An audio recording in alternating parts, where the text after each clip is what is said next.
கர்த்தருக்கு ஸ்தோத்திரம். இந்த நேரத்துல கூட நான் உங்களை இந்த செக்ஷனுக்கு வரவேற்கிறேன். இப்பொழுது நம்ம ஒரு குட்டி ஜெபம் பண்ணிட்டு இந்த செக்ஷனை ஸ்டார்ட் பண்ணலாம். இயேசுப்பா, ஸ்தோத்திரம் ஆண்டவரே, இந்த நேரத்தை கொடுத்ததுக்காக நன்றி செலுத்திக்கிறோம் ஆண்டவரே. இந்த நேரத்துல உங்க கரம் எங்களோட இருக்கணும் ஆண்டவரே. அன்று நெகேமியாவோட எப்படி உங்க கரம் இருந்துச்சோ, அன்றைக்கு நெகேமியாவோட எப்படி உங்க கரம் இருந்துச்சோ, அதே போல இன்றைக்கு எங்களோட உங்க கரம் இருக்கணும் ஆண்டவரே.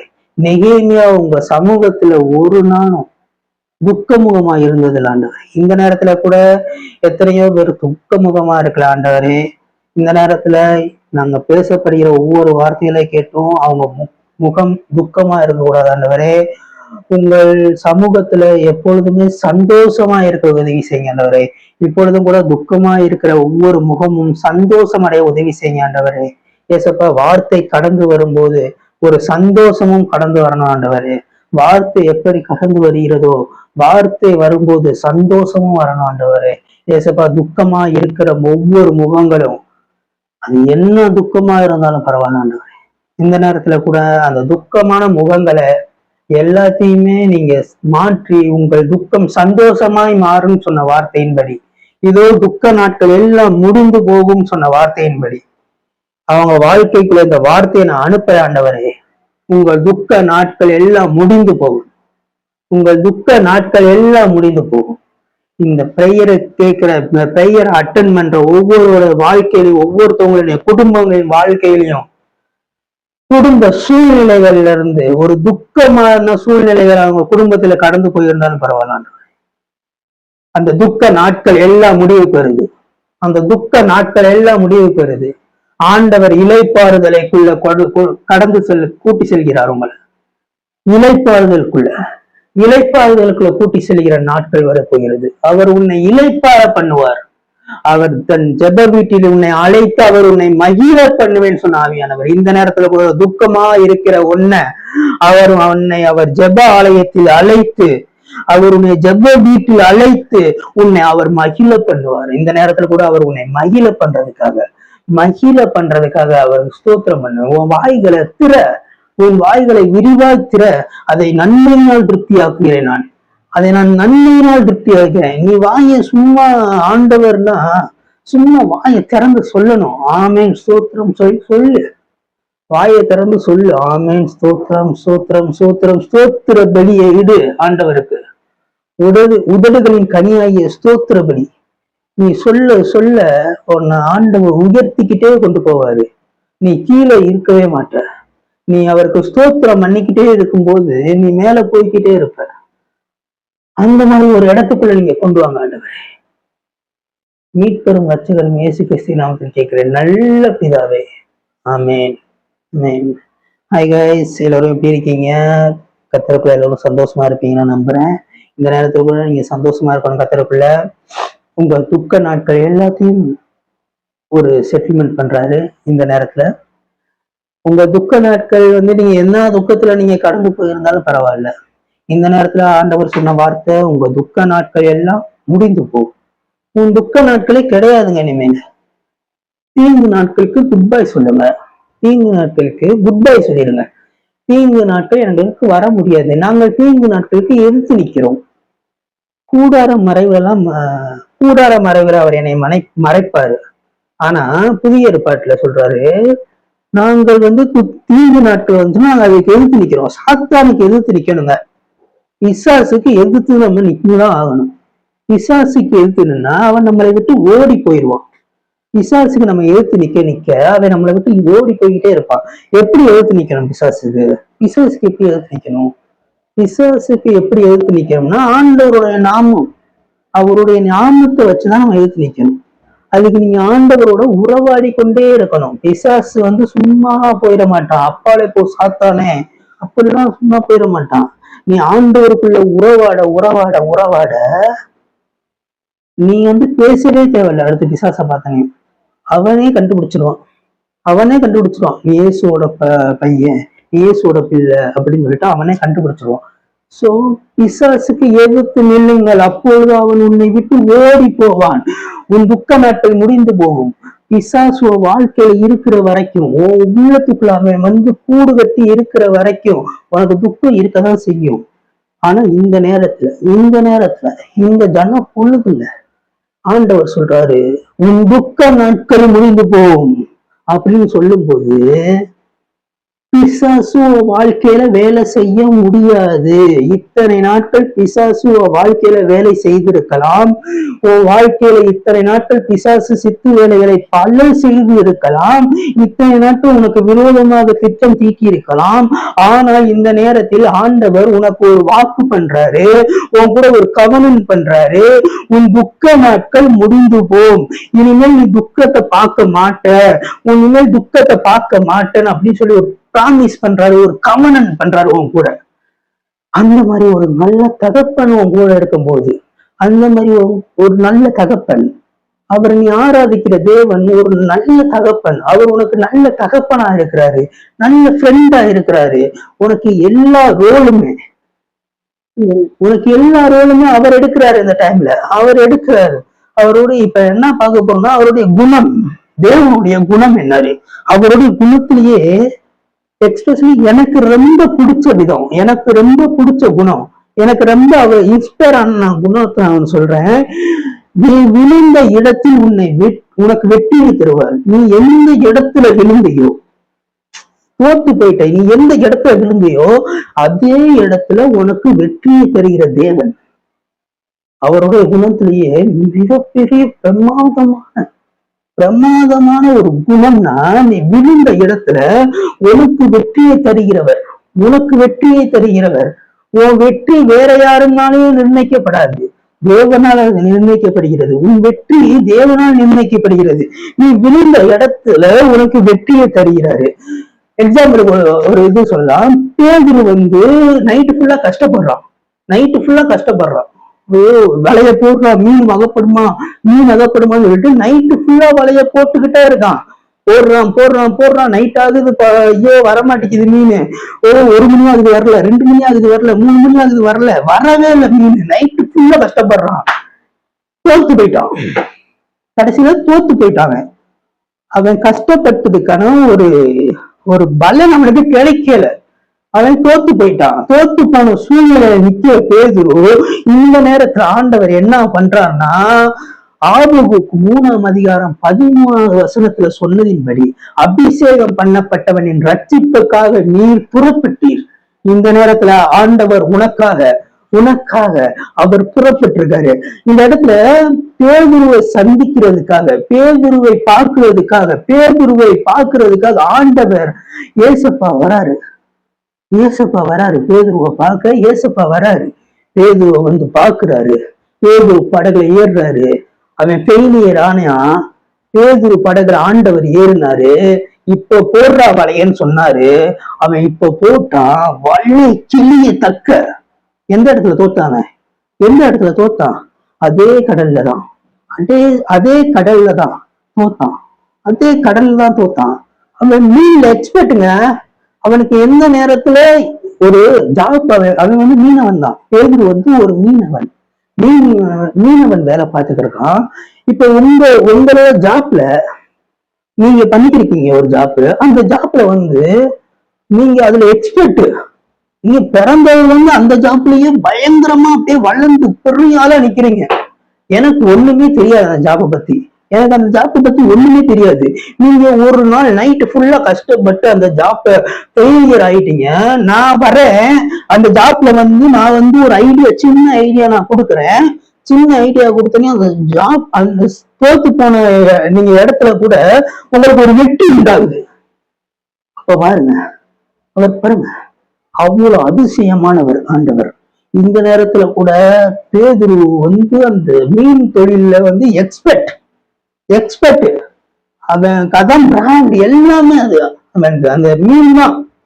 அவன் எந்த போட்டா எந்த மீன் இருக்கும், இந்த நேரத்துல இந்த இடத்துல போட்டா மீன் இருக்குமா, இந்த இடத்துல போட்டா மீன் இருக்குமா, எல்லாமே அவனுக்கு தெரியும். பேதுருக்கு எல்லாமே தெரியும். அந்த கடலை பத்தி இன்ச்சு அவனுக்கு நல்லா தெரியும். ஏன்னா அவன் அந்த கடல்ல தான் மீன் பிடிக்கிறான், அந்த கடல்ல தான் வாழ்றான், அந்த கடல் பக்கத்துல தான் இருக்கான். சோ அவனுக்கு எல்லாமே தெரிஞ்சிருக்கு அந்த கடலை பத்தி. ஆனா அவன் நைட்டு ஃபுல்லா கஷ்டப்பட்டு அவனுக்கு மீன் அகப்படவில்லை. ஆண்டவர் வருகிறார், ஏசப்பா வருகிறார், அவனோட போட்ல ஏறுறாரு, அவனோட படகுல ஏறுறாரு. ஆண்டவர் படகுல ஏறி இப்ப போடுற வளையன்றாரு. அவன் அவன் என்ன நம்மள மாதிரி என்ன நீ இப்ப வந்திருக்க, நான் இந்த பிசினஸ்ல நான் எவ்வளவு எக்ஸ்பர்ட், நான் எவ்வளவு எக்ஸ்பர்ட், என்கிட்ட நீ ஐடியா கொடுத்து நீ சொல்றத நான் கேட்கணுமா? அப்படிலாம் பேசவே இல்லை. ஆண்டவர் என்ன சொல்றாரோ அதை மட்டும்தான் அவன் பண்ணான். ஆண்டவர் என்னத்த சொல்றாரோ அதை அவன் பண்றான். அவன் போட்டான், வலை கிளியத்தக்க மீன்களை அவன் அள்ளி சென்றான். ஆண்டவர் அவனோட வாழ்க்கையில செய்த அற்புதம் அது. சோ அதே மாதிரிதான் இப்போ வாழ்க்கைக்குள்ள ஆண்டவர் வராரு. அதாவது அபிஷேகம் பண்ணப்பட்டவனின் ரட்சிப்புக்காக நீர் புறப்பட்டீர். சோ உன் வாழ்க்கைக்காக அவர் வராரு. அவர் உன் வாழ்க்கைக்காக புறப்பட்டிருக்காரு. உன் குடும்ப பிரச்சனைக்காக, உன் குடும்ப பொருளாதாரத்திற்காக அவர் புறப்பட்டிருக்காரு. இந்த நேரத்துல அவர் புறப்பட்டிருக்காரு. சோ எல்லா தேவைகளையுமே அவர் சந்திக்கிறாரு. உன் குடும்பத்துல இருக்க எல்லா தேவைகளையுமே அவர் சந்திச்சுப்பாரு. சோ உன்னோட ஒண்ணுதான், அவர் சொல்றதை கேட்டுட்டு அதன் பிரகாரம் செய்வாயாக. அவர் சொல்றதை கேட்டுட்டு அதன் பிரகாரம் செய்வாயாக. சோ அவர் சொல்றத மட்டும் கேளு. அவர் சொல்றதை கேட்டுட்டீங்க, அவர் பிரகாரமா செஞ்சேன்னா உன் வாழ்க்கையில பிரைட்னஸ் ஆகும். உன் வாழ்க்கை பிரைட்னஸா மாறும். இருந்து போன உன் வாழ்க்கை பிரகாசம் அடையணும்னா நீ ஆண்டவர் சொல்கிறதை கேட்க வேண்டும். ஆண்டவர் சொல்றதை கேளு, அவர் காது கொடுத்து கேளு. அவர் என்ன சொல்றாரு அது அப்படியே செய்யு. அது அப்படியே செய்யும் போது உன் வாழ்க்கை பிரகாசம் அடையும். உன் வாழ்க்கை பிரகாசம் அடையும். சோ ஆண்டவர் இந்த நேரத்துல உங்ககிட்ட சொன்ன விஷயம் இதுதான். நீ விழுந்து போன இடங்கள்ல உன்னை வெற்றி காண வைப்பாரு. வரப்போற நாட்கள்ல நீ எந்தெந்த இடத்துல நீ விழுந்திருக்கியோ, நீ எந்தெந்த பிரச்சனையில விழுந்தையோ, அந்தந்த பிரச்சனைகள்ல இருந்து உன்னை விடுதலையை கொடுத்து உன்னை அந்த இடத்தையே வச்சு உன்னை வெற்றி அடைய வைக்க வைப்பாரு. வெற்றியை காண்ப. நீ வெற்றியை காண்ப. நீ தலை விழுந்த இடத்துல நீ தோத்து போயிட்டேன்னா என்ன செய்வ? தலை நிமிர்ந்து நடப்ப. ஒரு இடத்துல நீ தோத்து போயிட்ட, நீ என்ன பண்ணுவ? தலை நிமிர்ந்து அப்படியே தோத்துட்டோம்ல அப்படியே நடப்ப. அப்படிலாம் நடக்க மாட்டேல, தலை குனிஞ்சுதான் நடப்பேன். ஆனா ஆண்டவர் அதே இடத்துல உன்னைய வச்சு, அவங்களுக்கு முன்னாடியே வச்சு உன் தலையை அவர் உயர்த்துவார். உன் தலையை அவர் உயர்த்துவார். அந்த மாதிரி ஒரு நல்ல தகப்பனை நீ ஆராய்ச்சி கொண்டிருக்கிற. அந்த மாதிரி ஒரு நல்ல தகப்பனை நீ ஆராய்ச்சி கொண்டிருக்கிற. இந்த நேரத்திலயும் ஆண்டவர் சொல்ற வார்த்தை, அவர் உன்னை சந்திக்க வரப்போகிறார். அவர் உன்னை சந்திப்பார். அவர் உன்னை சந்திப்பார். சோ பேதுரு அதே பேதுருதான் இயேசு கேட்கிறாரு, என்னை எல்லாரும் என்னப்பா சொல்றாங்க, என்னை எல்லாரும் என்ன சொல்றாங்க, ஊருக்குள்ள என்ன சொல்லியிருக்காங்க அப்படின்னு கேட்கும்போது, உங்களை சிலர் எலியா என்றும் சிலர் எரேமியா என்றும் உங்களை தீர்க்கதரிசிகளில் சிலர் என்றும் சொல்லுகிறார்கள் ஆண்டவரேன்னு சொல்லும் போது, சரி அவங்க சொல்றட்டும், நீங்க என்ன சொல்றீங்க அப்படின்னு கேட்கும்போது பேதுரு முன்னாடியே சொல்றாரு, நீ ஜீவனுள்ள தேவனுடைய குமாரர் அப்படின்னு சொல்லும் போது ஆண்டவர் சொல்றாரு, இதை உனக்கு மாம்சமும் இரத்தமும் வெளிப்படுத்தவில்லை, பிதாவே உனக்கு இதை வெளிப்படுத்தியிருக்காரு. அதனால இந்த கல்லின் மீது என் சபையை கட்டுவேன், பாதாளத்தின் வாசல்கள் அதை மேற்கொள்ள மாட்டாதுன்னு சொன்னாரு. சோ பேதுருவை வச்சு அந்த சபையை கட்ட போறாரு. இந்த இடத்துல நல்லா கவனிங்க, பேதுருவை வச்சா அவர் சபையை கட்ட போறாரு. ஏன்னா பேதுருவை பார்த்து சொல்றாரு, இந்த கல்லின் மீது என் சபையை கட்டுவேன், பாதாளத்தின் வாசல்கள் அதை மேற்கொள்ள மாட்டாது அப்படின்னு சொன்னார்ல. அது பேதுருவை வச்சா அவர் சொல்றாரு, ஆண்டவருக்கு முன்னாடியே தெரியும், இவன் என்னைய கலட்டி விட்டுருவான், இவன் என்னைய போட்டு விட்டுருவான், இவன் என்னை மறுமறிச்சிருவான் அப்படின்னு அவருக்கு முன்னாடியே தெரியும்.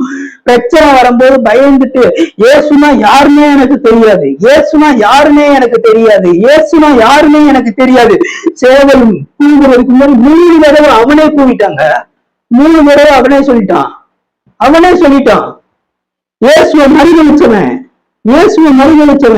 இந்த கல்லின் மீது என் சபையை கட்டுவேன், பாதாளத்தின் வாசல்களை அதை மேற்கொள்ள மாட்டாது என்று பேதுருவை பார்த்து சொன்னாரு. ஆனா அது பேதுருக்கா சொன்னாரு, இந்த கல்லின் மீது என் சபையை கட்டுவேன், பாதாளத்தின் வாசல்கள் அதை மேற்கொள்ள மாட்டாது. இது தேவன் சொன்னது எதுக்காகனா, அந்த ரெவலேஷன் அவர் சொன்னார்ல, பிதாவானவர் இதை உனக்கு வெளிப்படுத்தினார் சொன்னார்ல. இந்த ரெவலேஷன் மூலம், இந்த ரெவலேஷன்ஸ் மேல என் சபையை நான் கட்டுவேன், பாதாளத்தின் வாசல்கள் அதை மேற்கொள்ள மாட்டாது. சோ அந்த ரெவலேஷன்ஸ் வச்சு சபையை கட்டுவாராம். வரப்போற நாட்கள்ல அவர் ரெவலேஷன்ஸ் வச்சு, வெளிப்பாடுகளை வைத்து அவர் சபையை கட்டுவார். பாதாளத்தின் வாசல்ல அந்த வெளிப்பாடுகளை ஒன்றுமே செய்ய முடியாது. சோ அதான் சொல்றாரு, பேதுருவை வச்சு சபையை கட்டினா அவர் 3 தடவை மறி வச்சிருக்கானே ஆண்டவரை, 3 தடவை மறி வச்சிருக்காங்க. தெரிஞ்சு அவரை எப்படி சொல்லுவாரா? வெளிப்பாடு அந்த வெளிப்பாடுகளை வைத்துதான் சபையை கட்டுவார். சோ இந்த நேரத்துல கூட அவர் வெளிப்பாடுகளை வைத்து, வெளிப்பாடு நிறைந்த சபை, இந்த இடத்துல தீர்க்க தரிசனமா சொல்றாங்க, வெளிப்பாடுகள் நிறைந்த சபை ஏஐ டெக்னாலஜி பெருக்கல அதை விட அட்வான்ஸா போகும்,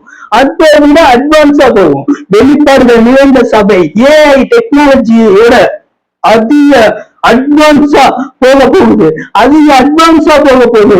இத நீங்க தீர்க்க தரிசனம் உங்க நோட்ல கூட எழுதி வச்சுக்கோங்க. வெளிப்பாடுகள் நிறைந்த சபை, வெளிப்பாடுகள் நிறைந்த இடம் ஏஐ டெக்னாலஜியை விட அதிக அட்வான்ஸ்ல போக போகுது வரப்போற நாட்கள்ல. சோ இந்த கல்லின் மீது என் சபையை கட்டுவேன், பாதாளத்தின் வாசல்கள் அதை மேற்கொள்ள மாட்டாதுன்னு சொன்னார்ல. வெளிப்பாடுகள் மூலமாக அவர் சபையை கட்டுவாராம். வெளிப்பாடுகளை வைத்து அவர் சபையை கட்டுவார். வெளிப்பாடுகளை வைத்து அவர் சபையை கட்டும் போது பாதாளத்தின் வாசல்கள் அதை மேற்கொள்ள மாட்டாது. பேதுரு மேல அவர் சபையை கட்டினார்னா அவன் பேதுரு மறுதளிச்சிருக்க மாட்டான். சோ அவர் வெளிப்பாடுகள் தான் சொன்னாரு, பிதாவானவர் உனக்கு இதை வெளிப்படுத்தினார், உன் மாம்சமும் உன் ரத்தமும் இதை உனக்கு வெளிப்படுத்தவில்லைன்னு சொன்னார்ல. உன் மாம்சமும் ரத்தமும் உனக்கு வெளிப்படுத்தலப்பா, ஆண்டவர் எங்க அப்பா பிதாவானவர் உனக்கு இதை வெளிப்படுத்தி இருக்காரு அப்படின்னு சொல்லிட்டுதான் அவர் சொல்றாரு, இந்த கல்லின் என் சபையை கட்டுவேன், பாதாளத்தின் வாசல்களை அதை மேற்கொள்ள மாட்டாது அப்படின்னு சொல்றாரு. சோ அவர் வெளிப்பாடுகள் மேல அவர் சபையை கட்ட போறாரு. வரப்போற நாட்கள்ல, இந்த வரப்போற டைம்ல எல்லாம் வெளிப்பாடுகளை அள்ளி தர போறாரு நம்ம வாழ்க்கையில. நீங்க வெளிப்பாடுகள்லயே நிறைந்த வாழ்க்கைக்குள்ள நீங்க போக போறீங்க. சோ அவர் வெளிப்பாடுகளை கொடுக்கிற தேவன். சோ உங்களுக்கு லைட்டை தந்துகிட்டே இருப்பாரு. நீங்க ஒரு தெரியாத இடத்துக்கு போறீங்க, உங்களுக்கு அந்த ரூம்னா எப்படி இருக்குன்னு தெரியாது, எங்க லைட் இருக்கு, என்ன இருக்கு, இருக்குன்னு தெரியாது. அந்த ரூம்ல ஒரு பேனா இருக்கு, அந்த பேனாவை நீங்க எடுக்க போறீங்கன்னு வச்சுக்கோங்க. அந்த பேனாவை நீங்க எடுக்க போறீங்க. சோ இருட்டா இருக்கு, ரூம்ல லைட் இல்ல, எதுவுமே இல்ல, நீங்க அப்படியே தேடிக்கிட்டே போறீங்க. உங்க கையில செல்லும் இல்ல, எதுவுமே இல்லையா, நீங்க தேடிக்கிட்டே போய்கிட்டே இருக்கும்போது டக்குன்னு ஒருத்தர் லைட் சுவிட்ச போட்ட லைட் எரியுது, உங்க பேனா கிடைச்சும். அதே போலதான் இந்த நேரத்துல கூட நீங்க உங்க ஆசீர்வாதங்கள் எங்க இருக்குன்னு தேடிக்கிட்டே இருக்கீங்க. தேடிக்கிட்டே இருக்கும்போது டக்குன்னு யாராச்சும் ஒருத்தவங்க உங்களுக்கு தேவையான வார்த்தையை கொடுத்து, உங்களுக்கு தேவையான லைட்டை கொடுத்து, உங்களுக்கு தேவையான ரெவலேஷன்ஸை கொடுக்கும்போது உங்க ஆசீர்வாதம் பழிச்சு உங்க கண்ணுக்கு தெரியும். அந்த ஆசீர்வாதத்தை நீங்க எடுத்து அழகா போய்கிட்டே இருக்கலாம். வேற ஒண்ணும் இல்லை, சிம்பிள் தான். ஆசீர்வாதம் எடுக்கிறதுலாம் பெரிய மேட்டரே கிடையாது. வெளிப்பாடுகள் மூலமா ஆசீர்வாதத்தை அள்ளி தட்டி எரிஞ்சுக்கிட்டு போய்கிட்டே இருக்கலாம். சோ வெளிப்பாடுகள் தான். ஒரு வெளிப்பாடு 1000 ஆசீர்வாதத்துக்கு சமம். ஒரு வெளிப்பாடு 1000 ஆசீர்வாதத்துக்கு சமம். சோ வெளிப்பாடுகள் நிறைந்த சபை ஏஐ டெக்னாலஜியை விட அதிக அட்வான்ஸ்ல போகும் நான் சொல்றேன். இப்ப ஆண்டவர் சொல்றாரு, அதான் வெளிப்பாடுகள் மூலமாக என் சபையை நான் கட்டுவேன். வெளிப்பாடுகளை வச்சுதான் நான் என்னோட சபையை கட்ட போறேன். பேதுருவை வச்சு கிடையாது, வெளிப்பாடுகளை வச்சு. வெளிப்பாடுகள் மூலமாக என் சபையை நான் கட்டுவேன் அப்படின்னு சொன்னாராம். சோ என் பெயர் நவீன். நான் இந்த இரவு நேரத்துல உங்களை அன்புடன் வாழ்த்தி வரவேற்கிறேன். இப்பொழுது கூட நம்ம செய்தி வேலைக்கு நேராக கடந்து செல்வோம். ஓகேவா? உங்களுடைய உள்ளம் தேவன் வாசம் பண்ணுகிற உறைவிடம். சோ இந்த உள்ள இருக்குல்ல, இந்த உள்ள தேவன் வாசம் பண்ணுகிற ஒரு உறைவிடமா இருக்கு. இந்த உறைவிடமா இருக்கு. இது வந்து தேவன் வாசம் பண்ணுகிற ஒரு உறைவிடமா இருக்கு. சோ தேவன் வாசம் பண்ணுகிற உறைவிடத்துல டெவில் என்ன பண்ணுவான்? உல்டா பண்ணுவான்ல. டெவிலோட வேலையே ஒரு ஒரு பொருள் வந்து அழகா இருக்குன்னா அந்த அந்த அழகை வந்து கெடுக்கணும். ஒரு பொருள் வந்து அழகா இருக்கிறது அவனுக்கு பிடிக்காது. சோ அந்த பொருள் அழகை கெடுக்கணும். ஒருத்தர் ஆசீர்வாதமா இருக்கானா அந்த ஆசீர்வாதத்தை குலைக்கணும். ஒரு குடும்ப சமாதானமா இருந்துச்சுன்னா அந்த குடும்ப சமாதானத்தை குலைக்கணும். ஒருத்தவங்க ஆசீர்வாதமா வளர்ந்துகிட்டே போனாங்கன்னா அவங்க வளர்ச்சியை குறைக்கணும். அதுதான் அவனோட டெவிலோட முக்கியமான வேலையே. சோ இந்த உள்ளத்துக்குள்ள ஒரு உள்ளத்துல தேவன் வாசம் பண்ணுகிறார். அது ஒரு உறைவிடமா இருக்கனால தேவனுடைய உறைவிடமா உள்ள இருக்கிறனால டெவில் உல்டா பண்றான். இந்த உள்ளத்துக்குள்ள நான் வாசம் பண்ணுகிறதுக்கு ஒரு மறைவிடம் கிடைக்குமா? டெவில் கேக்குறான். இந்த உள்ளத்துக்குள்ள நான் வாசம் பண்ணுகிறதுக்கு ஒரு மறைவிடம் கிடைக்குமா? ஒரு சின்ன இடம் போதும். அவனுக்கு ஒரு சின்ன இடம். அவன் வந்துட்டு வேற எதுவுமே கேட்கல.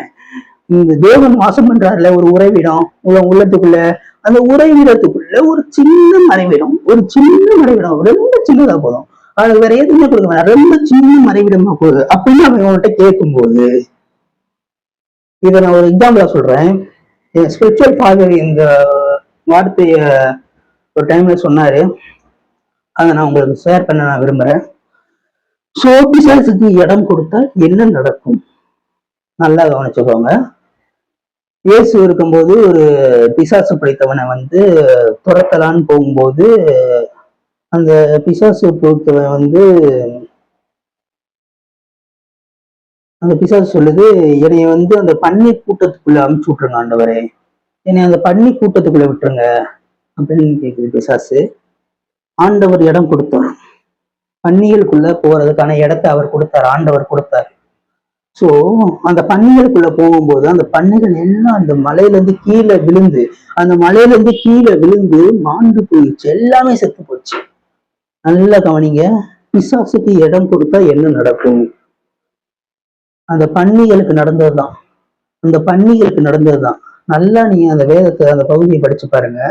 அந்த பிசாசுக்கு ஆண்டவர் இடம் கொடுத்தார். பிசாசு கேட்டுச்சு, என்னை அந்த பன்னிகளுக்குள்ள அனுப்பிச்சு விடுங்கன்னு. ஆண்டவர் ஓகேன்னு சொல்லி இடம் கொடுத்தாரு அந்த பன்னிகளுக்குள்ள போக. அந்த பன்னிகளோட சேர்ந்து அந்த பிசாசு அந்த பன்னிகளை கீழே தள்ளி விட்டு எல்லாமே அழிஞ்சிருச்சு மொத்தமா நாஸ்தி. சோ பிசாசுக்கு இடம் கொடுத்தா வாழ்க்கை நாஸ்தி ஆயிடும். சோ பிசாசுக்கு வாழ்க்கையில இடம் கொடுக்காத உள்ளத்துல தேவனை மட்டுமே வைத்துக்கொள். உள்ளத்துக்குள்ள தேவனை மட்டுமே வைத்துக்கொள். என் உள்ளத்துக்குள்ள பிசாசு இருக்கட்டும். சின்னதாக இருக்கான், சின்ன ஒரு மறைவிடத்துல இருக்கான். என் உறைவிடம் வந்து ஆண்டவர் இருக்கிற இடம்ல, ஆனா அந்த சின்ன ஒரு இடத்துலதான் அவன் இருக்கான், இருந்து இருக்கட்டும் அப்படின்னா ரெண்டு நினைவுகள்ல குந்தி நடக்கிற நிலைமை ஆயிரும் நிலைமை. அதனாலதான் உன்னோட டெலிவரன்ஸுக்கு தள்ளி போயிடும். டெலிவரன்ஸ் தள்ளி போறதுக்கான காரணம் உறைவிடத்துல ஒரு மறைவிடம் வச்சிருக்க. வச்சிருக்கனால உன் டெலிவரன்ஸ் தள்ளி போகுது. நீ யுத்தம் பண்ண வேண்டியது டெவில் கூடவா இல்ல டெவில் இருக்கிற இடத்தோடவா? நீ யுத்தம் பண்ண வேண்டியது டெவில் கூடவா இல்ல டெவில் இருக்கிற அந்த மறைவிடத்து கூடவா? நீ நல்லா கவனி இந்த வார்த்தைய. நீ யுத்தம் பண்ண வேண்டியது டெவில் கூடவா இல்ல டெவில் விழுந்திருக்க அந்த மறைவிடத்து கூடவா? ஓகேவா? இப்ப வந்து உதாரணத்துக்கு ஒரு சின்ன ஒரு சம்பவம் சொல்றேன். ஒரு வீடு இருக்கு. அந்த வீட்டுக்குள்ள வந்து தவளை, பூச்சி, இன்னும் கருப்பாம்பூச்சில இருந்து எல்லாமே வருது.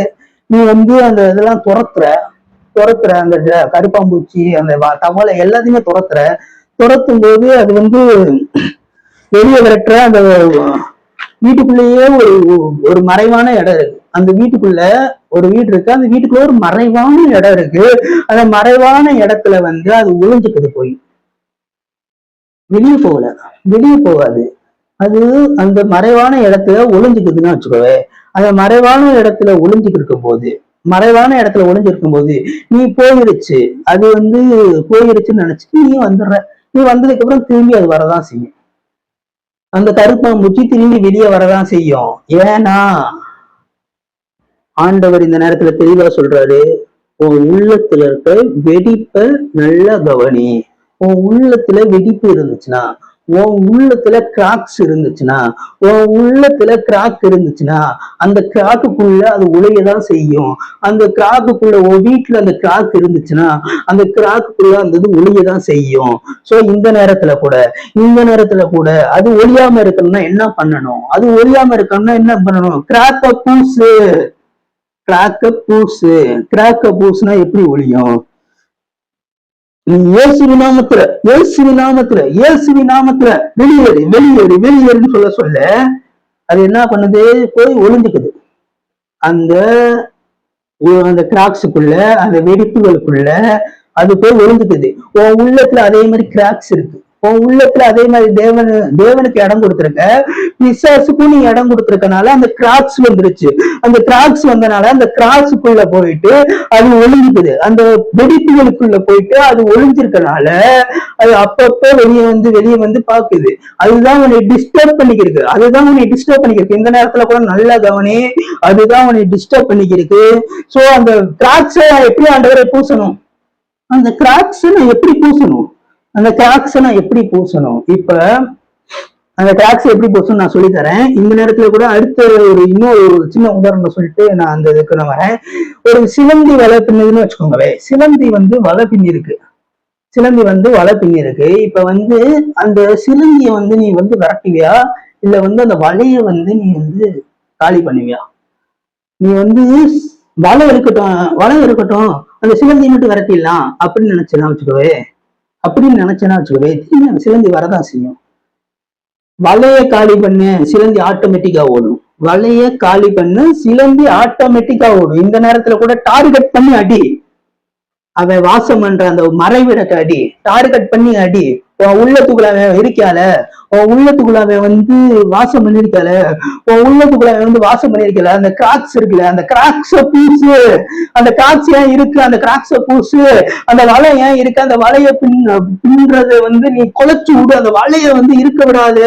சிலந்திய விரட்டாத. சிலந்தி தங்கி இருக்க அந்த வலைய கொலை. அப்ப அந்த சிலந்தி உன்னை விட்டு ஓடி போயிடும். சோ அந்த வலைய நீ பின்ன விடாத. அந்த வலை எப்படி பின்றான் அவன்? எப்படி அந்த வலையை பின்றான்? இப்பதான் நான் மேட்ருக்குள்ளேயே நான் வரேன். அந்த வலையை அவன் எப்படி பின்றான்? நீ ஒரு பாவம் பண்ற, நீ ஒரு பாவம் பண்ணிக்கிற. அந்த பாவத்தை நீ ஃபர்ஸ்ட் வாட்டி பண்ணும்போது அது கோல்டா இருக்கு. நீ அதே பாவத்தை திரும்பி பண்ணும்போது ஸ்ட்ராங் ஹோல்டா மாறிடுது. அதாவது அரணா மாறிடுது.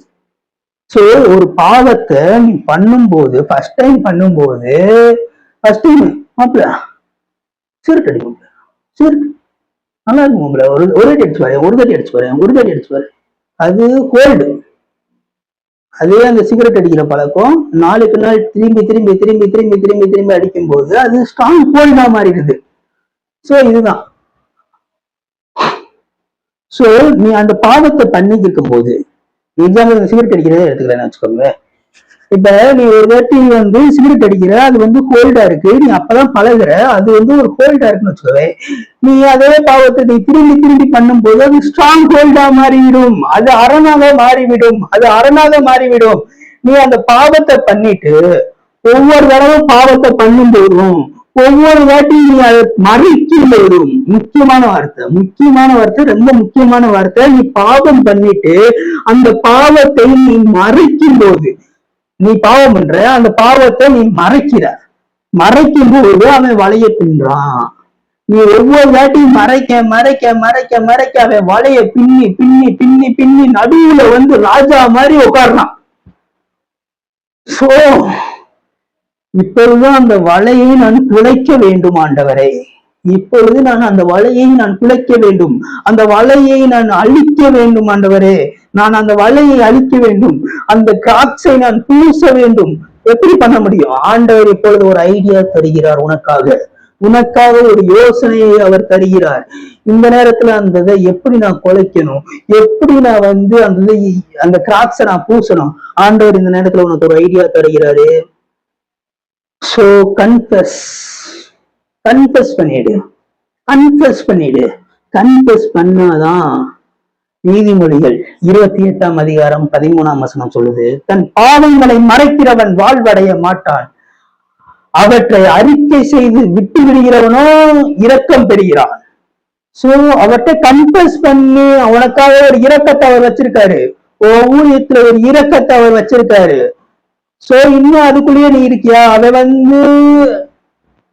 4 பேர் இருக்கும்போது டீசென்டா, 4 பேர் இருக்கும்போது நார்மலா இருக்க வைக்கிறவன் 4 செவத்துக்குள்ள அவனைய வச்சு அப்நார்மலா மாத்துறான்.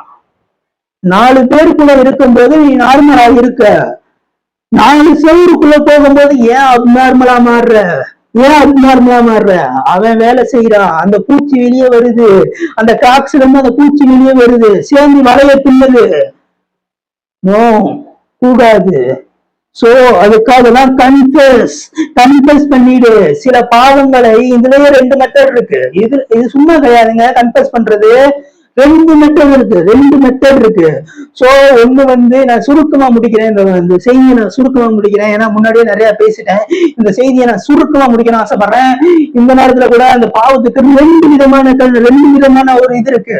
ஒண்ணு, தேவனிடம் கன்ஃபஸ் பண்ணுவது, தேவனிடம் கன்ஃபஸ் பண்ணுவது. ஆண்டவரே சாரி ஆண்டவரே, தெரியாம பண்ணிட்டேன் ஆண்டவரேன்னு சொல்லி தேவனிடம் கன்ஃபஸ் பண்ணுவது. 2வது கஷ்டமானது, முடியாது, நீ வெட்கப்படுறது. சோ தேவன் தந்த உறவுகளிடம் கன்ஃபஸ் பண்ணுவது. கல்யாணம் ஆகாதவங்க அம்மா அப்பா, கல்யாணம் ஆனவங்க மனைவி, வீட்டுக்காரரு.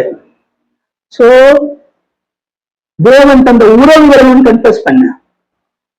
சோ நீ கன்ஃபஸ் நீ வெட்கப்பட்டு நிக்காத. சோ இந்த நேரத்துல ஜாய்ஸ் மேயர் ஒரு வார்த்தை சொல்றாங்க, கட்டப்பட்டு இருப்பதை விட வெட்கப்பட்டு போவது நல்லது. நீ கட்டப்பட்டு இருக்கிறதை விட வெட்கப்பட்டு போவது நல்லதா. சோ கன்ஃபஸ் பண்றது கஷ்டம் தானா? கன்ஃபஸ் பண்றது கஷ்டமா? சோ இந்த நேரத்துல ஒரு சின்ன ஒரு கதையை சொல்றேன். ஒரு பணக்கார வீட்டுல ஒரு அப்பா இருக்காரு, ஒரு பையன் இருக்கான். அங்க ஒரு வேலை செய்யற ஒரு வேலைக்காரர் இருக்கான். ஒரு பையன், அந்த பையன் விளையாண்டுக்கு இருக்கும் போது கல்லை வச்சு விளையாண்டுக்கு இருந்திருக்கான். அந்த டக்குன்னு கல்லை விட்டு எரிஞ்சிருக்கான். அந்த வாத்து மேல பட்டு அந்த வாத்து செத்து போச்சு. அந்த வாத்து செத்து போச்சு.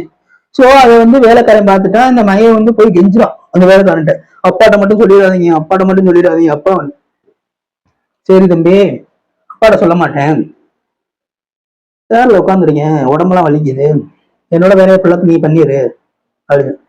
என்ன அப்பாட்ட சொல்லிடாதீங்கண்ணே, ப்ளீஸ்ண்ணே அப்படின்னு சொல்லி கெஞ்சும் போது, சரி நீ சொல்ல மாட்டேன் தம்பி, வேலை என்னன்னா முடிச்சு வை, சரிண்ணே பண்றேன் அப்படின்னு சொல்லிட்டு அவன் வேலையெல்லாம் பண்றான். எல்லா வேலையுமே பண்றான். அப்படியே செடிக்கு தண்ணி அடிக்கிறான், குழி தோன்றான், செடியை நட்டு வைக்கிறான், எல்லா வேலையுமே பண்ணிக்கிட்டு இருக்கும் போது அடுத்த நாள் வரேன், என்னண்ணே இதெல்லாம் முடியாதுண்ணே, என்னால இதெல்லாம் என்னண்ணே என்னைய போய் பண்ண சொல்லிக்கிறீங்க, என்னண்ணே என்னைய போய் பண்ண சொல்லிக்கிறீங்க, ஏன்னா முடியாதுண்ணே அப்படின்னு சொல்லும் போது, தம்பி பார்த்து அப்படின்னு சொன்னியும், சரி ஓகேண்ணே நான் பண்ணிடுறேன்னு சொல்லிட்டு அவன் பண்றான். ரொம்ப வேலை வாங்க அவன் வேலைக்காரன் டெய்லியும் கால் மேல கால் தூக்கி போட்டு உட்காந்துருப்பானா. பையன் வேலை பார்த்துக்கிட்டே இருப்பானா. டெய்லி இது மாதிரி நடந்துட்டு இருக்கும்போது ஒரு நாள் அப்பா கிட்ட சரி சொல்லிடலாம்டா, அப்பா கொன்னாலும் பரவாயில்ல, அடிச்சு கொன்னாலும் பரவாயில்ல, நான் போய் சொல்றேன் அப்பாட்டன்னு சொல்லிட்டு அப்பாட்ட போயான்.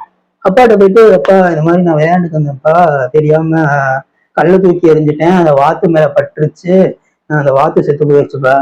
இந்த வேலைக்கார என்னை டெய்லியும் அவன் கால் மேல கால் தூக்கி போட்டு உட்காந்துட்டு என்னைய டெய்லியும் வேலை வாங்குறான்ப்பா, எல்லா வேலையும் வாங்குறான்ப்பா, அவனோட வேலைகளை ஃபுல்லாத்தையும் என்னை செய்ய வைக்கிறான்ப்பா அப்படின்னு சொன்னோம். உங்க அப்பாவுக்கு இதை ஏன்டா நீ என்கிட்ட முன்னாடியே சொல்லல, இதை நான் சொல்லி இருந்தா நான் பண்ணிருப்பேடா, நான் உன்னை மன்னிச்சிருப்பேன்டா, நீ ஏன்டா இதை என்கிட்ட சொல்லல முன்னாடியே அப்படின்னு சொன்னோம். அவனுக்கு ஒரு தைரியமா, சரி விடு, மாத்து வேலை போனா போயிட்டு அந்த வேலைக்காரன் நான் பாத்துக்கிறேன்னு சொல்லிட்டு போகும்போது அவன் போய்க்கிருக்கான். அவங்க அப்பாட்ட பேசிட்டு அவன் போய்க்கிருக்கான். வேலைக்காரன் கூப்பிடுறான், இந்த செடிக்கெல்லாம் தண்ணி அடிச்சுட்டு இன்னும் 2 செடி பேலன்ஸ் இருக்கு, அந்த 2 செடியை குழி தோண்டி ஊண்டி விட்டுறியா அப்படின்னு கேட்டீங்க. அதெல்லாம் என்னால பண்ண முடியாது, அதெல்லாம் இவனுக்கு தெரியாது, வேலைக்காரனுக்கு தெரியாது. அவன் அப்பா கிட்ட இவன் சொல்லிட்டியான்றது வேலைக்காரனுக்கு தெரியாது. சோ அதெல்லாம் என்னால பண்ண முடியாது அப்படின்னு சொன்னியா, தம்பி வாத்து அப்படின்னு சொன்னியும் அதுக்கு அந்த பையன் சொல்றான், தம்பி அது நேத்து, அது நேத்து தம்பி, நேத்து அந்த வாத்து கதையெல்லாம் முடிஞ்சு ரொம்ப நாள் ஆச்சு. சோ இப்ப நீ படத்தை ஓட்டாது, உனக்கு வேலை போயிருச்சு, கிளம்பு அப்படின்னு சொல்லிட்டு அமுச்சு விட்டோனையும் இதே மாதிரிதான் கன்ஃபஸிங். கன்ஃபஸிங் நீ கன்ஃபஸ் பண்ற மூலமாக நீ கன்ஃபஸ் பண்ணாம இருந்தனா என்ன நடக்கும்? இந்த கதையில பார்த்த நீ கன்ஃபஸ் பண்ணாம இருந்தா என்ன நடக்கும்? உங்க அப்பா கிட்ட உண்மையை சொல்லு, உண்மையை சொல்லு. நீ என்ன பாவம் பண்றியோ அதை நீ உங்க அப்பாட்ட சொல்லு, உங்க அம்மாட்ட சொல்லு. சோ தேவன் தந்த உறவுகளிடம் சொல்லு. சில ஹோல்ஸ் எல்லாம் கோல்டு தான், அது இப்பதான் ஸ்டார்டிங் ஒரு தாட்டி பண்ணிருக்க, 2 தாட்டி பண்ணிருக்க அந்த தவறுனா நீ அப்பா பரம தகப்பன்ட்டு நீ சொல்லி மன்னிச்சா அது டெலிவரன்ஸ் ஆயிடும். சில டெலிவரன்ஸ் நீ உனக்கு பார்ட்னர் தேவைப்படுது. சில விஷயங்கள்ல நீ வெளியே வர்றதுக்கு உன்னால முடியாது. அதற்கு சில பார்ட்னர்ஸ் உனக்கு தேவைப்படுறாங்க. அதுதான் கல்யாணம் உனக்கு ஆகாம இருந்தா உனக்கு அம்மா அப்பா, கல்யாணம் ஆனா உனக்கு மனைவி, உனக்கு ஹஸ்பண்ட். சரியா? ஹஸ்பண்ட சொல்லணும், இல்லைன்னா மனைவிட்ட சொல்லணும். கல்யாணம் ஆகாம இருந்தா நீ அம்மா அப்பாட்ட கண்டிப்பா கன்ஃபஸ் பண்ணிதான். நீ கன்ஃபஸ் பண்ணும்போதுதான் உனக்கான இது முடியுது. சரி, இப்ப பைபிள்ல இருந்து ஒரு உதாரணம் சொல்றேங்க. பைபிள்ல இருந்து ஒரு உதாரணம் சொல்றேன். லூக்கா 15ஆம் அதிகாரத்துல படிச்சு பாத்தீங்கன்னா இளையகுமாரன் நான் அதை சொல்றான், நான் பரத்திற்கு விரோதமாகவும் அப்பாவிற்கு முன்பாகவும் நான் பாவம் செய்தேன். அவன் பாவம் பண்ணிட்டான். பாவம் பண்ணிட்டானா அவன் ஆண்டவர்கிட்ட மட்டும் கன்ஃபஸ் பண்ணிருக்க வேண்டியதால எதுக்கு அப்பா கிட்ட வரான்? எதுக்கு அப்பா கிட்ட அப்ப நான் பண்ண தப்புதான் சொல்லி சாரி கேட்கிறான்? எதுக்கு அப்பாட்ட வரணும்? Strong hold. அவன் பண்ண பாவங்கள் அடிக்ட் ஆயிடுச்சு அவனுக்கு. சோ ஸ்ட்ராங் ஹோல்ட் ஆயிடுச்சு அவனுக்கு. அரணா மாறிடுச்சு. அரணா மாறினாலதான் அவன் அப்பா கிட்ட வரான். அப்பா கிட்ட அதனோட கன்ஃபஸ் பண்றான். சோ சிலுவைன்றது ரட்சிக்கிறதுக்காக, விடுதலை ஆக்குறதுக்காக. சிலுவை எப்படி வேலை இருக்கும்? இதுவேலை இருக்கும். ஒரு இது ஒரு கட்டம் மேல, ஒரு கட்ட சைடுல. இது பரத்துக்கு விரோதமாகவும் தேவன் தந்த உறவிற்கு விரோதமாகவும் பாவம் செய்தேன். சோ அதுதான் இது ஒரு கட்ட தேவன்கிட்ட கன்ஃபஸ் பண்றதுக்கு, ஒரு கட்ட தேவன் ஸ்ட்ரைட்டா இருக்க கட்ட தேவன்கிட்ட கன்ஃபஸ் பண்றதுக்கு, இன்னொரு கட்ட உங்க அம்மா அப்பாட்ட கன்ஃபஸ் பண்றதுக்கு. இப்படி நீ பண்ணும்போதுதான் உன்னுடைய பாவம் உன்னை விட்டு வெளியேறும். உனக்கு தேவை இப்ப எல்லாம் ஒரு பார்ட்னர்.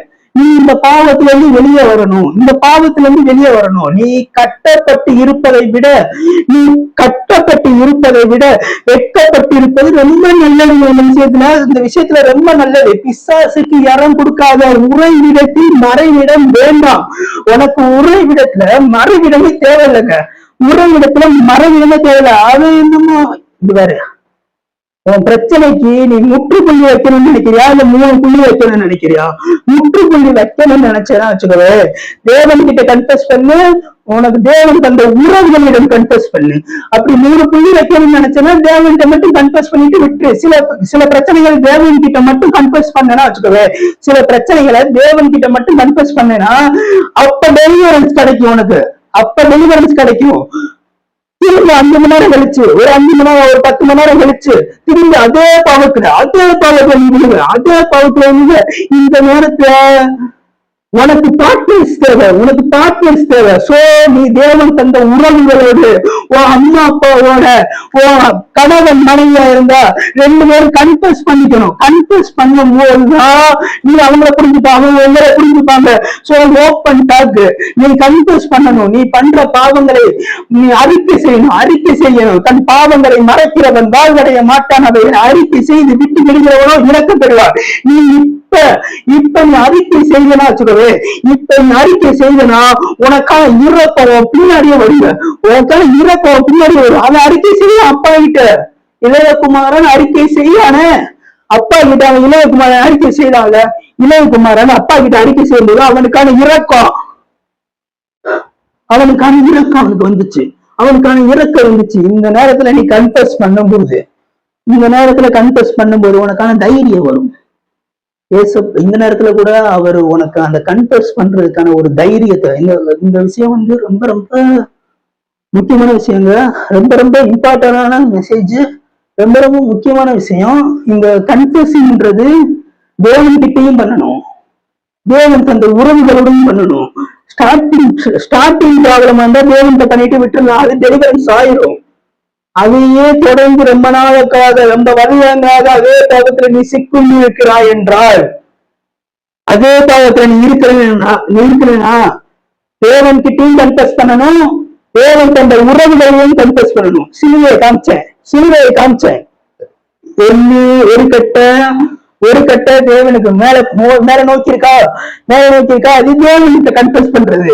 ஒரு கட்ட சைட்ல இருக்கா, இது தேவன் தந்த உறவுகளோட கன்ஃபெஸ் பண்றது. கன்ஃபெசிங் தான் இந்த மேட்ரு. நீ வாயை திறந்து சொல்லணும். தன் பாவங்களை மறைக்கிறவன் வாழ்வடைய மாட்டான், அவைகளை அறிக்கை செய்து வெற்றி விடுகிறவன் இரக்கம் பெறுவான். அந்த இளையகுமாரனுக்கு எப்படி இரக்கம் கிடைத்ததோ, இந்த நேரத்துல நீ உங்க அம்மா அப்பா கிட்ட, நீ உன் கணவன் மனைவி கிட்ட கன்ஃபெஸ் பண்ணும்போது உனக்கான இரக்கத்தையும் உனக்கான தைரியத்தையும் உனக்கான விடுதலையும் அவர் தர வல்லவராக இருக்கிறார். இந்த நேரத்துல கூட நீ கால் பண்ணி பேசு. அம்மா அப்பாட்ட பேசணுமா, அம்மா அப்பா கிட்ட தைரியமா சொல்லணுமா சொல்லு. கணவன் தைரியமா சொல்லணும்னா சொல்லு. தைரியமா நீ சொல்லணும்னா சொல்லு. சோ ஆண்டவருக்கான தைரியத்தையும் அதற்கான ஒரு விடுதலையும் ஒரு சமாதானத்தையும் இந்த நேரத்துல கட்டவிழ்ப்பாரு, உன் குடும்பத்துக்குள்ள கட்டவிழ்ப்பாரு. சோ எந்த பிரச்சனையும் இல்லாம ஆண்டவர் உன்னை அந்த பாவத்துல இருந்து தூக்குவாரு. சோ அந்த வளையத்தின்றது என்னன்னா உன் பாவத்தை மறைக்கிறது. உன் பாவத்தை மறைக்க அங்க ஒவ்வொரு வலையா பின்னிக்கிட்டே இருப்பான். ஒவ்வொரு வலையா பின்னி ராஜா மாதிரி வந்து பின்னாடி உட்காருவான். சிலந்தி எப்படி உட்காருது நடுவுல வந்து அதே மாதிரி அவன் வந்து உட்கார்ந்துருக்கான். சோ நீ சிலந்திய அட்டாக் பண்ணாத, சிலந்தி கட்டி வச்சிருக்க வலையை அட்டாக் பண்ணு. பண்ணா சிலந்தி ஓடிடும். பிசாசு அட்டாக் பண்ண நினைக்காத. பிசாசு உனக்குள்ள தங்கிருக்கால, உனக்குள்ள வாசம் பண்றால, அதை அட்டாக் பண்ணு, அதை டார்கெட் பண்ணு, அதை பீஸு, அந்த கிராக்க பீஸு, அந்த கிராக்க நீ பூசிட்டேனா, அடுத்து அந்த கருப்பாம்பூச்சி எங்க போவோம், வெளியே ஏறி ஓடும், வெளியே போவோம். அந்த ஓட்டைகளை போக முடியாது, அந்த ஓட்டைகளை போக முடியாதுல. இப்ப நீ பூசுல அந்த கருப்பாம்பூச்சி ஆகுது, அந்த தவளை ஆகுது, அந்த பாம்பு ஆகுது, அது தேர் ஆகுது, உன் வீட்டை விட்டு வெளியேறுது. அந்த எல்லா அசுத்த ஆவிகளும் இந்த நேரத்துல அந்த வீட்டுகளை விட்டு வெளியேற உதவி செய்ய ஆண்டவரே. அந்த கன்ஃபெஸ் மூலமாக இந்த குடும்பத்தில் இருக்கிற எல்லா அசுத்த ஆவிகளும் அந்த கண்கள் எல்லாம் இருளடைந்து போவதாக, நீங்க மட்டுமே அந்த வீடுகள்ல அந்த குடும்பத்துல ஆசீர்வாதமா இருங்க ஆண்டவரே. மீட்பெரும் மற்றவரும் இயேசு கிறிஸ்து நாமத்தில் கேட்க நல்ல பிதாவே, ஆமென். இந்த நேரத்துல கூட ஆண்டவர் சொல்றாரு, உன்னோட வீட்டுல இருந்து அந்த அசுத்த ஆவிகள் எல்லாத்தையுமே வெளியேறதுக்காக உனக்கு பார்ட்னர்ஸ் தேவை. அதாவது கல்யாணம் ஆகலாட்னா அம்மா அப்பா பார்ட்னர்ஸ். கல்யாணம் ஆயிடுச்சுன்னா கணவனுக்கு மனைவியும் மனைவிக்கு கணவனும் பார்ட்னர். சோ இந்த நேரத்துல கூட கன்ஃபெஸ் பண்ணுங்க, உங்க பாவங்களை நீங்க கன்ஃபெஸ் பண்ணுங்க. நல்லா கவனிங்க. ஹோல்டு ஸ்ட்ராங் ஹோல்டு, சரியா? ஹோல்டா இருக்க ஒரு விஷயம் ஸ்ட்ராங் ஹோல்டா மாறக்கூடாதுன்னா ஹோல்டா இருக்கும்போதே தேவன் கூட கன்ஃபெஸ் பண்ணி அந்த ஹோல்டு வந்து வெளியேறிடுங்க, டெலிவரன்ஸ் கிடைச்சிடும். நீங்க ஹோல்ல இருக்கும்போது நீங்க 4 பேர் இருக்கவங்ககிட்ட மட்டும் நார்மலா இருந்துட்டு 4 சவுத்துக்குள்ள அப்நார்மலா இருக்கீங்க. ஆண்டவர் இந்த நேரத்துல சொல்றாரு, உங்களை பார்த்து சூப்பர் நேச்சுரலா இருக்க வேண்டிய நீ ஏன் அப்நார்மலா இருக்க? சூப்பர் நேச்சுரலா இருக்க வேண்டிய நீ ஏன் அப்நார்மலா இருக்க? அப்ப பிசாசுக்கு நீ இடம் கொடுத்திருக்க. என் உறைவிடத்துல நீ எதுக்கு இடம் கொடுக்குற? அவனுக்கு ஏன் மறைவிடம் கொடுக்குற? பிசாசுக்கு இடம் கொடுத்தா என்ன நடக்கும்? முன்னாடியே சொல்லியிருக்கேன். பிசாசுக்கு இடம் அந்த பன்றிகளுக்கு இடத்த கொடுத்தாரு, அந்த பன்றிகள் எல்லாம் நாசமா போயிருச்சு. அதே போலதான் பிசாசுக்கு இடம் கொடுக்காத அவனுக்கு எதற்கு? அவன் உன்னை விட்டு ஓடி போவான். அவன் உன்னை விட்டு ஓடி போவான். பிசாசுக்கு எதிர்த்து நிக்கணுங்க. பிசாசுக்கு எதிர்த்து நிக்க கத்துக்கோ. கன்ஃபஸ் பண்ணு, கன்ஃபஸ் பண்ணு. கன்ஃபஸ் பண்ண மூலமா தான் உனக்கு இரக்கம் கிடைக்கும். கன்ஃபஸ் பண்ற மூலமா தான் நீ வெட்கப்பட்டாலும் பரவாயில்லைங்க. நீ வெட்கப்பட்டாலும் பரவாயில்ல. இந்த விஷயத்த நீ கன்ஃபஸ் பண்ணிதான் ஆகணும். இந்த பாவத்துல இருந்து நீ வெளியே வரணும்னா, பிசாசோட குடியில இருந்து நீ வெளியே வரணும்னா, நீ தைரியமா கன்ஃபஸ் பண்ணிதான் ஆகணும். கொலையா பண்ணிடுவாங்க? இல்ல கேட்கிறேன், கொலை பண்ணிடுவாங்களா? கொலை பண்ண மாட்டாங்களே, கொலை பண்ண மாட்டாங்க. நீ கன்ஃபஸ் பண்ணிடு, தைரியமா கன்ஃபஸ் பண்ணு, தைரியமா கன்ஃபஸ் பண்ண. ஆண்டவர் அதுக்கான ஒரு தைரியத்தை உனக்கு தருவார். இந்த நேரத்துல கூட அந்த தைரியத்தை அளிக்கிற தேவன் ஆவியானவர் உனக்கு துணையாய் நின்று அந்த தைரியத்தை உனக்கு தந்து உன்னை கன்ஃபஸ் பண்ண வைப்பாரு. நீ வாயா இருந்து அவர் செயல்படுவாரு. நீ என்னென்ன பேசணுமோ அதெல்லாம் பேச வைப்பார் ஆண்டவர். சரியா? நீ கன்ஃபஸ் பண்ண, ஆண்டவர் உன்னையும் உன் குடும்பத்தையும் மென்மேலும் ஆசீர்வதிப்பார், ரட்சிப்பார். சோ கன்ஃபஸிங் மூலமாக நிறைய விஷயங்கள் மாறுதுன்னா தைரியமா கன்ஃபஸ் பண்ணலாம். சரியா? ஓகே, கன்ஃபஸ் பண்ணுங்க. கர்த்தர் உங்களையும் உங்கள் குடும்பங்களையும் மென்மேலும் ஆசீர்வதிப்பார், பலப்படுத்துவார். அடுத்த செக்ஷன்ல சந்திப்போம். அப்புறம் முக்கியமான விஷயம், உங்களுக்கு ஜெப உதவிகள் சாட்சிகளை அனுப்ப வேண்டிய நம்பர் என்னோட நம்பர் தான் 6383933363.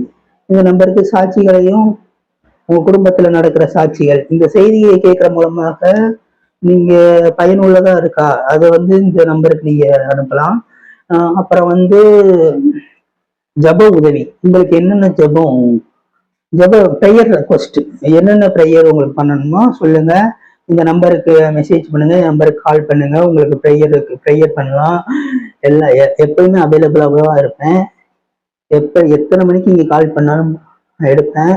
ஸோ நீங்க எத்தனை மணிக்கு கால் பண்ணாலும் நான் ப்ரேயர் பண்ண நான் ரெடியா இருக்கேன். ஸோ அதே மாதிரி இந்த ஊழியத்தை தாங்க விரும்புகிறவர்கள், இந்த ஊழியத்தை தாங்க விரும்புகிறவர்கள் 6383933363 அதே நம்பர் தான். இந்த நம்பருக்கு உங்களுடைய கரங்களை இணையுங்க. ஸோ இந்த ஊழியம் அடுத்த கட்டம் அடையிறதுக்கு உங்க கையிலையும் இருக்கு, என் கையிலையும் இருக்கு. ஸோ நம்ம சேர்ந்துதான் இந்த ஊழியத்தை அடுத்த கட்ட நிலைமைக்கு நம்ம கொண்டு போகணும். ஓகேவா? ஓகே காய்ஸ், பாய். அடுத்த வீடியோல சந்திப்போம், அடுத்த செக்ஷன்ல பார்ப்போம். அடுத்த செக்ஷன்ல இதை விட புதிய புதிய ரெவலேஷன்ஸ், புதிய ஐடியாஸ்லாம் நான் தரேன். நிறைய பேசலாம், இதை பத்தி நிறைய பேசலாம். ஓகேவா? கன்ஃபஸிங் ரொம்ப ரொம்ப முக்கியமான ஒரு விஷயம். ஸோ கன்ஃபஸிங் ரொம்ப ரொம்ப முக்கியமான விஷயம். ஸோ கன்ஃபஸ் பண்றதை மறந்துடாதீங்க. ஓகே, பாய்.